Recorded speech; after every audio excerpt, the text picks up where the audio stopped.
ben moi je vais vous parler de mon dada, la sécurité. J'ai été responsable de la sécurité pendant 11 ans. Et nous vous proposons l'installation de caméras de vidéosurveillance. Au début du programme, au mois d'octobre, on disait en entrée de ville et au niveau des commerces. Après avoir parlé au Verrières-Roi, il est vrai que là il faut un vrai maillage, vu la délinquance qui est arrivée de Palaiseau depuis quelques mois, voire quelques semaines, vu le nombre de cambriolages qui a augmenté. Il faut savoir que depuis 20 ans, en fait, sur la ville, il y a entre 100 à 110 cambriolages par an. Hein. Donc j'ai fait un test avec mes collègues, puisque c'est vrai que c'est un chiffre que nous ne donnions jamais avant.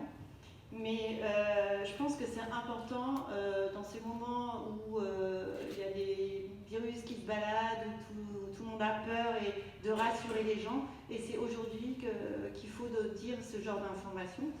Ça fait oui, une vingtaine d'années que sur la ville, c'est entre 100 et 110 cambriolages. Il y a des années où il y en a un peu plus, c'est quand c'est des cambriolages en fait mitraillettes, j'appelle ça comme ça, c'est-à-dire que il y a des voisins qui vont fêter le 1er janvier, quoi, du moins le 31, chez un voisin, ils le disent un peu fort en ville ou ailleurs. Et puis ils sont tous dans une maison et toutes les autres maisons sont cambriolées pendant que les chers Verrières-Roi font la fête. Et là d'un seul coup ça vous en médite plus et là vous dites mince, les statistiques de la vie sont mauvaises, c'est terrible. Et là à Intermarché, à Carrefour, tout le monde dit ah, c'est horrible, il n'y a pas de cambriolage. Voilà.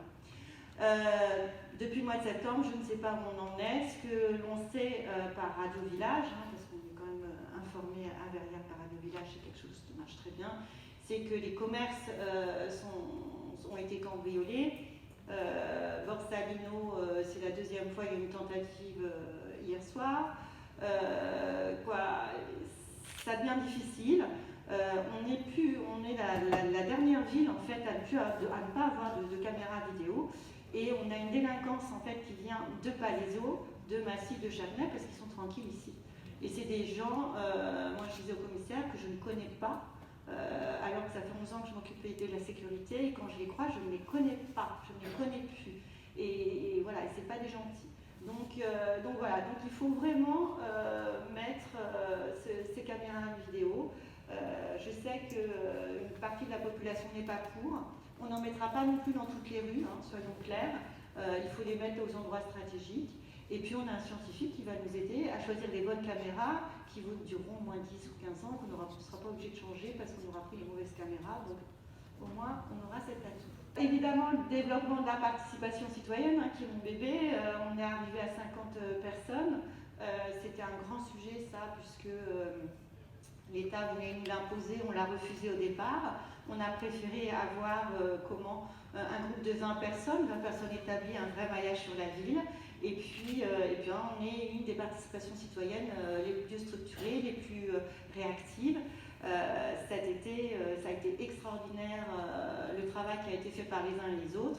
C'est des rapports directs avec la police nationale et la police municipale. Les gens envoient des mails ou des messages et ça permet en fait aux forces de police de venir. Voilà, c'est des gens qui vivent comme vous et moi. Ce n'est pas de la délation, c'est simplement dire tiens, aujourd'hui j'ai fait comme d'habitude, je suis allée au marché comme d'habitude. J'ai vu une personne dans sa voiture, ça fait 2 jours qu'elle est là. Pourquoi? On fait remonter l'info. Là-bas où la police passe, demande au monsieur pourquoi il est là, il s'en va et ça se passe très bien. C'est quelque chose de très bien, mais ça ne suffit pas. La finalisation du plan communal de sauvegarde, je peux vous dire que c'est quelque chose qui me tient à cœur puisque je me suis occupée de la grippe H1N1 quand je prenais mes fonctions et c'est quelque chose d'assez terrible parce qu'on n'a pas réussi à faire les dernières réunions avec l'État pour finaliser en fait ce plan qui est un plan qui permet en fait de dire à la ville quelles sont les personnes susceptibles d'aider en cas de tempête, d'inondation,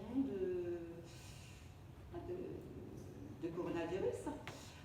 Quels sont tous les gens qui habitent la ville, qui sont médecins, infirmiers, quels sont qui au niveau du personnel communal peut être présent rapidement, quel matériel la ville a, hein, un stock où on en est.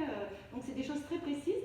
Et par exemple, si un jour un TGV, il y avait un accident de TGV ou un feu dans le bois, ça permettrait en fait à l'État de savoir ce qu'il peut mobiliser et qui peut mobiliser, s'il peut mobiliser le stade le gymnase Mermoz comme on l'a fait quand il y avait de la neige ou des choses comme ça, quoi. Donc c'est un document très important et nous on ira jusqu'au bout et on le fera et on partagera les informations avec l'État parce que il faut qu'on protège notre population, mais aussi les populations alentours, parce que s'il arrive quelque chose à Massy, à Châtenay-Malabry ou ailleurs, si on a des professionnels de santé ou de sécurité qui peuvent aider, eh ben, ils sont peut-être très contents qu'on vienne les aider. Voilà. On n'est pas à l'abri, la preuve en est. Et après, la création du défi de la sécurité, alors ça c'était un fil rouge que j'avais déjà proposé, et parce que, en fait, à force de saupoudrer les travaux, de saupoudrer les formations, c'est plus on a vite, c'est vachement bien, la mairie l'a fait, mais typiquement, si on ne fait pas régulièrement des massages cardiaques, on n'apprend pas aux enfants à le faire régulièrement, ben on oublie. Typiquement, le code de la route, il y a beaucoup de verriérois comme moi qui l'ont passé il y a plus de 30 ans, on oublie, il y a des choses qui évoluent.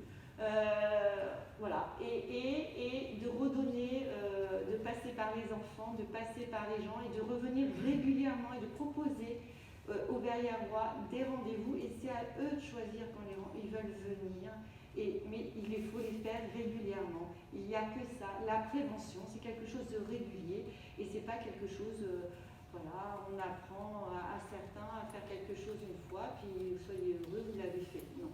Il faut répéter sans cesse. Et puis il y a des gens qui vont apprendre que quand on fait de la patinette électrique, il faut mettre un casque et puis un gilet jaune et ne pas être sur le trottoir mais sur la route.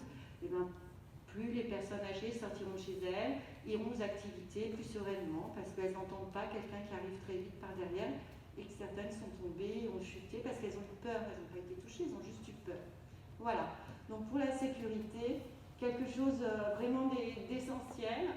Nous avons la chance d'être dans les villes les plus sécurisées de l'Essonne, hein. Il faut se le dire aussi. On peut faire tous les bilans qu'on veut, qui vont nous coûter une fortune. Moi, j'aurais préféré qu'on mette cet argent dans les caméras vidéo, je vais vous le dire franchement.